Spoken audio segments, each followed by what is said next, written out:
आऊज़ुबिल्लाहिमिनश्शैतानिर्रजीम बिस्मिल्लाहिर्रहमानिर्रहीम। अस्सलाम वालेकुम दोस्तों, मैं हूं मोहसिन दफ़ा और आप लोग देख रहे हैं virtual student support services YouTube channel.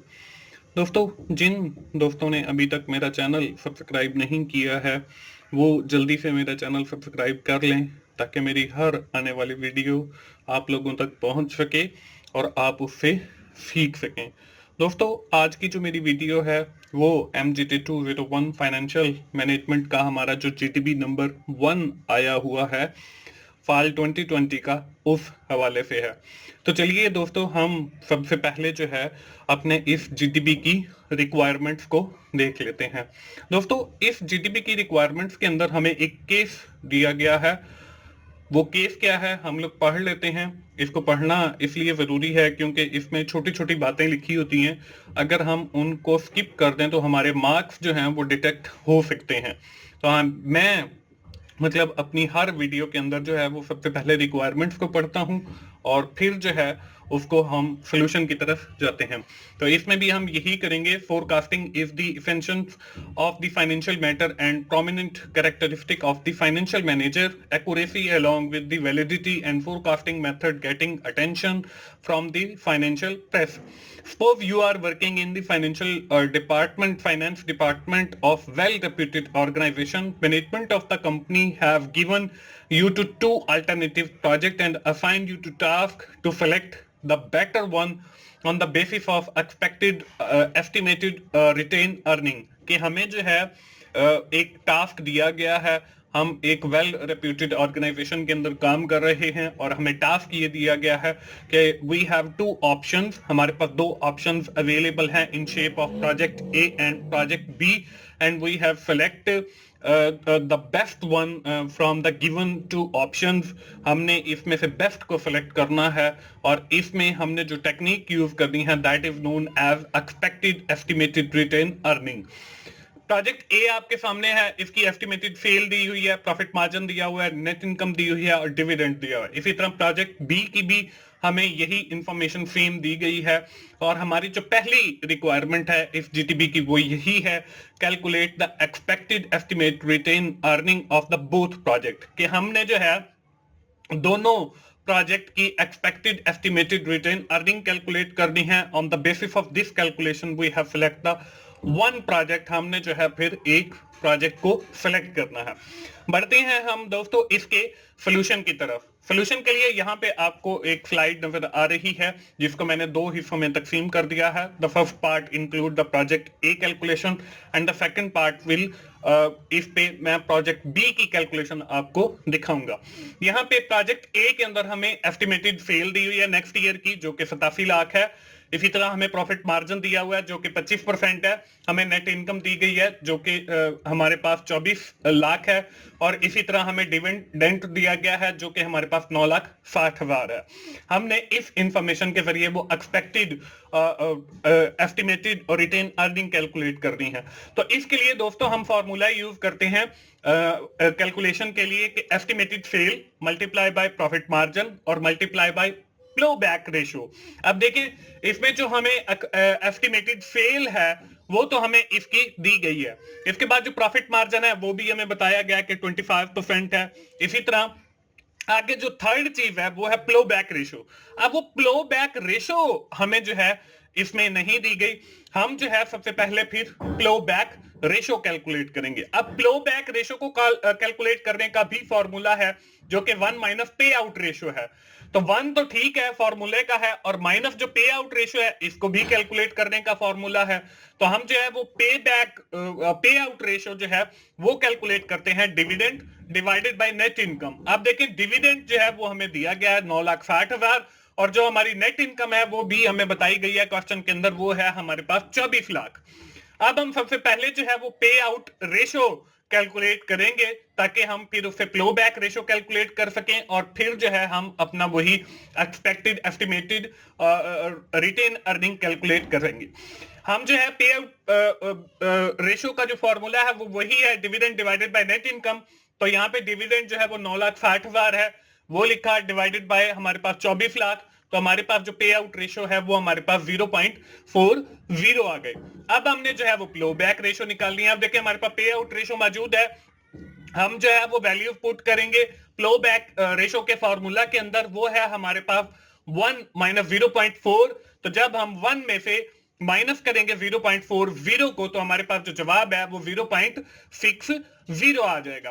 अब हम इसको अपने मेन फार्मूला के अंदर पुट करेंगे, जो हमारे पास फार्मूला है एक्सपेक्टेड एस्टिमेटेड और रिटेन अर्निंग का, वो हमारे पास वही है estimated sale multiply by profit margin और multiply by plough back ratio. अब यहां पे देखें हमारे पास एस्टिमेटेड सेल जो है वो हमें 87 लाख दी गई है, मल्टीप्लाई बाय 25%, वो हमें प्रॉफिट मार्जिन भी दिया गया है, और जो हमारी प्लो बैक रेशो है वो हमने अभी ऊपर कैलकुलेट किया with the help of pay out ratio and plough back ratio.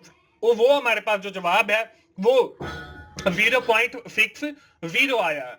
तो अब यहां पे देखें 87 लाख मल्टीप्लाई बाय 25%, तो 25% को हम फ्रैक्शन में कन्वर्ट करेंगे, मतलब डिवाइडेड बाय 100 करेंगे, तो हमारे पास 0.25 आ जाएगा। तो आपने 87 लाख मल्टीप्लाई बाय 0.25 और मल्टीप्लाई बाय 0.60, तो हमारे पास जो है वो वैल्यू आ जाएगी हमारे पास 13,05,000 की, और ये हमारी जो है एस्टिमेटेड एक्सपेक्टेड रिटेन अर्निंग है प्रोजेक्ट ए की। इसी तरह जो है हमने प्रोजेक्ट बी की भी कैलकुलेट करनी है। अगली राइट साइड के ऊपर जो है आपको प्रोजेक्ट बी की डिटेल नजर आ रही है, जिसमें आपको बताया गया है estimated cell for the next year 78 lakh, profit margin हमारे पास 30% है, नेट इनकम जो है वो 25 लाख है, और डिविडेंड जो है वो हमारे पास 10 लाख है। वही फॉर्मूला यूज होगा इसके लिए भी कि estimated sale multiply by profit margin और multiply by plough back ratio. तो यहां पे हमने प्लो बैक रेशो कैलकुलेट करनी है, उसका जो फॉर्मूला है वो वही 1 माइनस पे आउट रेशो, और पे आउट रेशो का जो फॉर्मूला है वो है dividend divided by net income.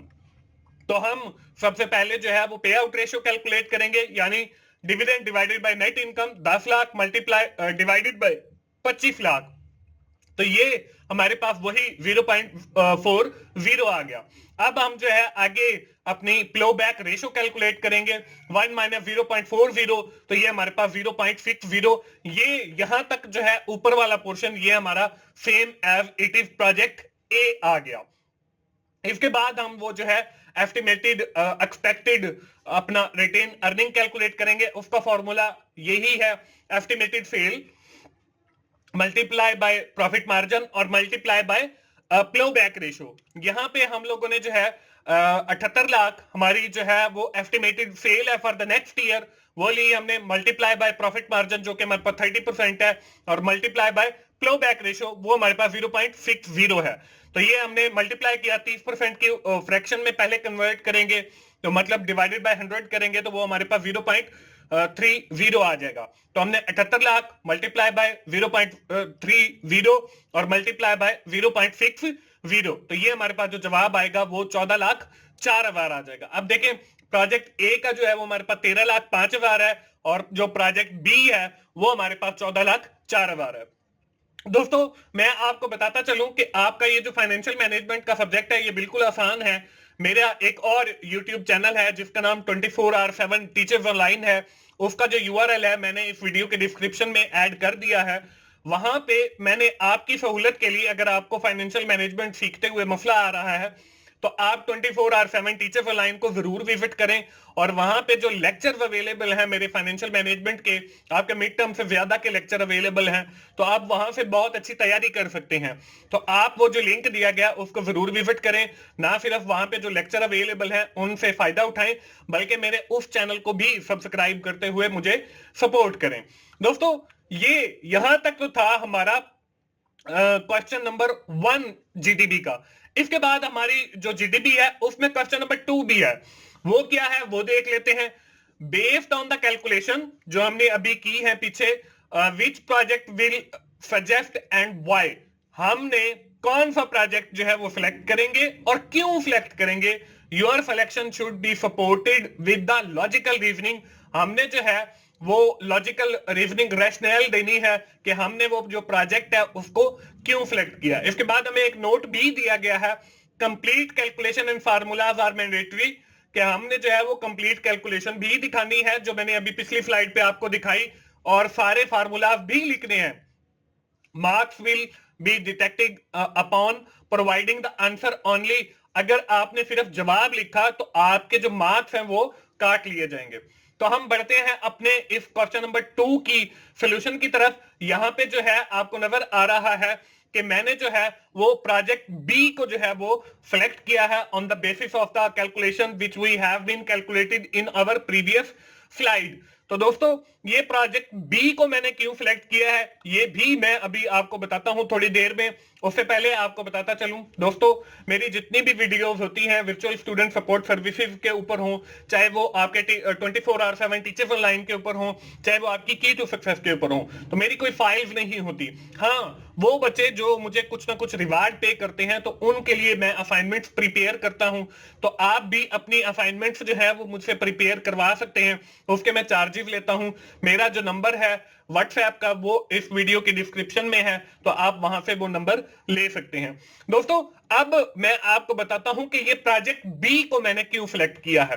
पहली बात तो ये है कि हमने जो रिटेन अर्निंग कैलकुलेट की है पिछली स्लाइड के ऊपर जो क्वेश्चन नंबर 1 की थी, वो देखें प्रोजेक्ट ए की जो है वो हमारे पास 13 लाख है, और जबकि जो प्रोजेक्ट बी की है वो हमारे पास 14 लाख है। अब मैं आपको बताता चलूं कि जो रिटेन अर्निंग है इसका मतलब ये है कि हमने जो प्रॉफिट है वो सारा शेयर होल्डर के अंदर डिस्ट्रीब्यूट नहीं किया है, बल्कि वी हैव री invest the net profit into the same business. हमने जो है उसको दोबारा री इन्वेस्ट कर दिया, उसी बिजनेस के अंदर भी कर सकते हैं, किसी और के अंदर भी कर सकते हैं। तो यहाँ पे देखें री इन्वेस्टमेंट जो है वो हमारी 14 लाख है, वो प्रोजेक्ट बी की है। तो एक वजह तो हो गई ये कि मैंने प्रोजेक्ट बी को क्यों सिलेक्ट किया। ऑन द अदर हैंड अगर हम दूसरी वजह देखें तो वो हमारे पास प्रॉफिट मार्जिन की है, कि हमारा जो प्रॉफिट मार्जिन है प्रोजेक्ट बी का वो हमारे पास 30% है। तो इसलिए भी मैंने जो है वो प्रोजेक्ट बी सिलेक्ट किया है, क्योंकि जो हमारा प्रोजेक्ट ए है वो हमें प्रॉफिट मार्जिन देता है 25%, और जो प्रोजेक्ट बी है वो हमें प्रॉफिट मार्जिन देता है 30%, जो कि प्रोजेक्ट ए से ज्यादा है। तो इसलिए भी मैंने प्रोजेक्ट ए को छोड़कर प्रोजेक्ट बी को जो है वो सिलेक्ट किया है। ये आपने खुद अपने अल्फाज में हर बंदे ने लिख लेना है। कैलकुलेशन ऑलमोस्ट सबकी सेम आएंगी, तो इसलिए जो है वो एक्सप्लेनेशन यहां पे मैंने नहीं लिखी, वो आपने खुद अपनी अपनी लिख लेनी है, मैंने आपको बता दी है, शेयर कर दी है। तो दोस्तों ये था हमारा MGT 201 फाइनेंशियल मैनेजमेंट का GDB। मुझे उम्मीद है आप लोगों को आइडिया मिल गया होगा कि आपने कैसे अपना GDB बनाना है। दोस्तों आखिर में मैं फिर कहूंगा www.youtube.com/teachersonline4u पे जाएं, और वहां पे जो मेरे लेक्चर्स अवेलेबल हैं उसमें फाइनेंशियल मैनेजमेंट के भी शामिल हैं, आप उनसे जरूर फायदा उठाएं। दोस्तों अगर आपको मेरी वीडियो अच्छी लगी है तो आप उसे लाइक कीजिए, अपने दोस्तों के साथ शेयर करें जिनका ये GDB है, और ज्यादा से ज्यादा जो है मेरे चैनल को सब्सक्राइब करें और बेल के आइकन पर भी क्लिक करें, ताकि मेरी हर आने वाली वीडियो का नोटिफिकेशन सबसे पहले आप लोगों को मिल सके। दोस्तों मिलते हैं अगली किसी असाइनमेंट सॉल्यूशन के साथ या GDB सॉल्यूशन के साथ। उस वक्त तक के लिए अल्लाह हाफिज।